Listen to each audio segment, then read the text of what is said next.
3টা সাদা কাফনের প্যাকেট বানাবে। তোমার মা কান্না করবে, আমার বাবা আর আমাকে মা বলে ডাকবে না। তোমার বাবাই বাজারে গিয়ে বলবে কাফনের কাপড় দাও।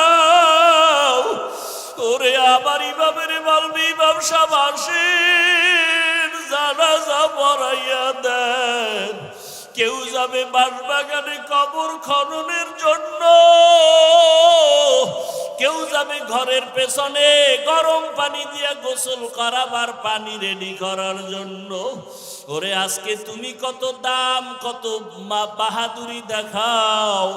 ওরে আজরাইল আসিয়া রুহুটা নিয়ে গেলে আর নাই নাই, কই ডানে বন্ধু বামে বন্ধু কেউ নাই। চিরবিদায় গোসল করাইয়া কাফনের প্যাকেট বানাইয়া ওরে মসজিদের খাটিয়া ঘরের সামনে হাজির।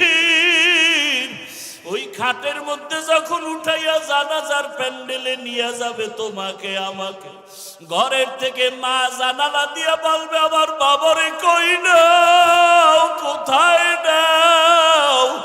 আরে আমার বাবারে শেষবারে একটু দেখাইয়া নাও, চেহারাটা দেখি। আমার বাবার চেহারাটা শেষবারের মতো দেখি এলো। ও আমার কলিজার যুবক, তোমার মতো যুবকেরা স্কুলে পড়ে, কলেজে পড়ে, চাকরি করে, দাড়িওয়ালা নামাজির অভাব নাই। তুমি কেন পারো না রে বাবা? ও মা বোনের, আপনার মতো কত মা বোন পর্দাওয়ালা নামাজির অভাব নাই। আপনারা কেন পর্দা করতে পারেন না, নামাজ পড়েন না? আল্লাহর কাছে 2 ফোঁটা চোখের পানি ছেড়ে দোয়া করেন আর তওবা করেন।